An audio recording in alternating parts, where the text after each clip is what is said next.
Mr. Farnsworth here, and as you can probably tell from my background here, you can pretty well see that I'm not on trail. I did have to get off trail because of the chronic injury or quad injury that I had developed over I guess it was the 4-week period. And basically, you know, a lot of people said hike your own hike, and I kind of understood that, but maybe didn't feel that it really applied to me. And it does apply to every hiker at your own peril.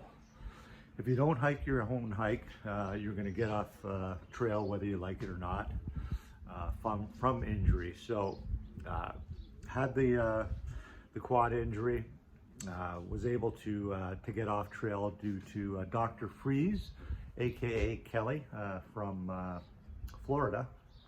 She was section hiking, and she was able to, or actually, there was some history there in that her friend also, she was they were both section hiking from Newfound Gap to Fontana Dam, and her friend fell ill on trail, and they had to airlift her, believe it or not, out of the area via the National Guard. And so Kelly or Dr. Freeze was able to help her with that and to get her out and to help her.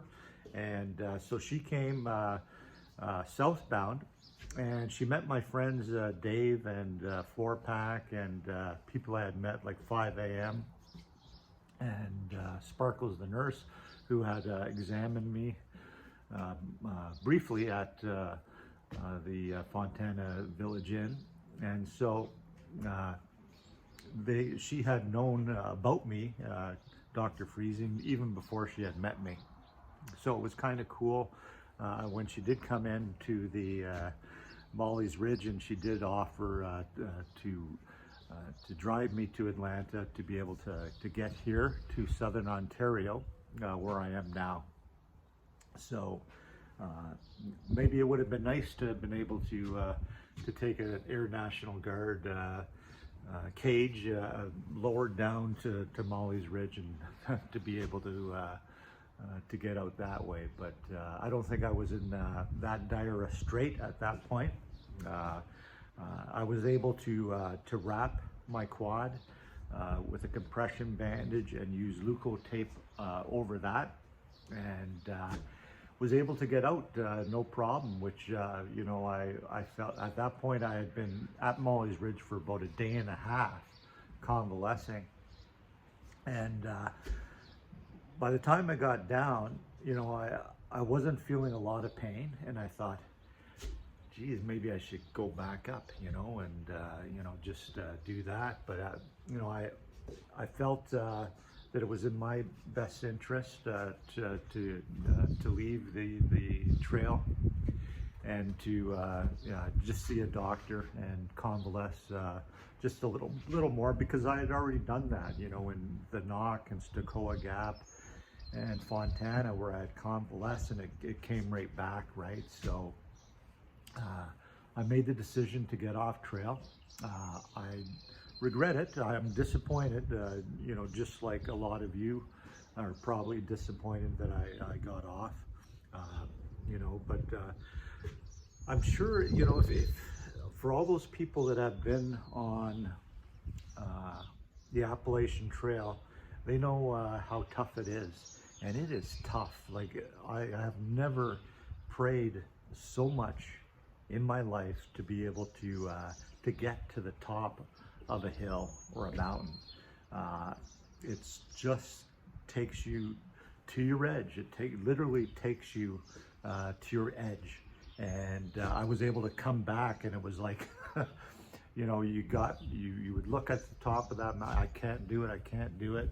You know, you'd pray, you'd do whatever, you'd promise that, you know, anything to be able to kind of get to that top of that mountain.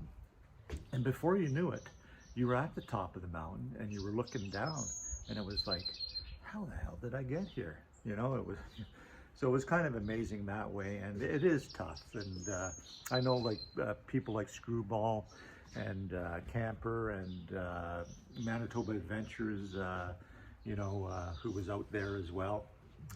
He had talked about getting to Damascus, and so it's tough. I am disappointed in myself, nevertheless. I don't want it to be a downer. I want to look at the positive side of things. You know, it's, you know, you can, I guess there's people that will, you know, tend to want to, you know, after kind of getting off trail and making a decision whether to get back on, that they're really kind of beating themselves up, and I don't want to do that. You know, I don't want to be a negative person, not only for myself, but for you people that are watching, because it, you know, everyone wins. Like, you know, you get out there, you try your best, it doesn't work, and as anyone knows who's been on the Appalachian Trail, it's the toughest thing that you can ever do in your life, physically, emotionally, spiritually, to be able to do that. And so I'm not going to beat myself up too much, you know, and I'll get my wife to do that for me. No, she's not gonna. You know, she is glad that I did get off, that I had made that decision. Only because she was worried about my physical health, you know, and so I'm going to see a doctor. I'm going to see a doctor tomorrow, which is Monday, and I'll make a decision. And the season is young, and so I'll make that decision when I see my doctor, or the doctor, not my personal doctor, but it is a doctor, and we'll make a decision at that point whether I need to get back on trail.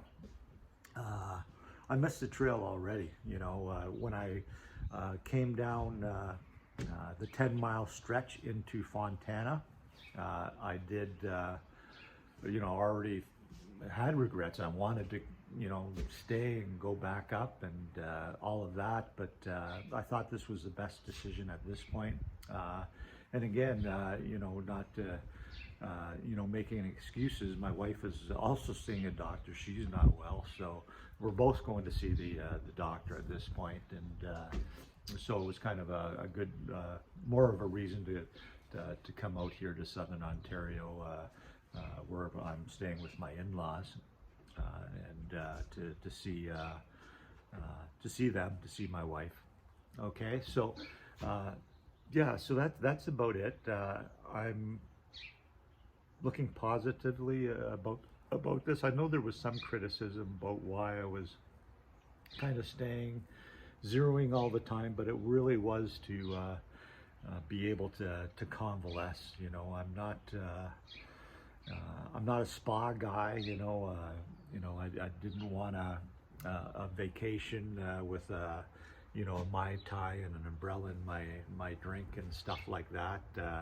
You know, I knew it was going to be tough, not that tough, but it was tough. And so there was some criticism about those zeros, and that's okay. You know, I can take the criticism. That's fine. You know, it doesn't bother me to be able to talk with them and whatever. And you know, they're following me, and they want to. I think ultimately that, you know, people, even with those criticisms, or the way they kind of put it, you know, they were. I don't think they meant any undue harm or anything like that. So, yeah. So that's about it. And again, thank you to everyone who provided, you know, the positive and negative comments. Not a lot of negative comments, but provided all of that to me. I'll be phoning some of you just to kind of follow up, and just because I feel that I owe you that, because you were so instrumental in helping me out. Okay, so love you guys. You know who you are, and we will talk to you shortly. Okay, thank you. Bye.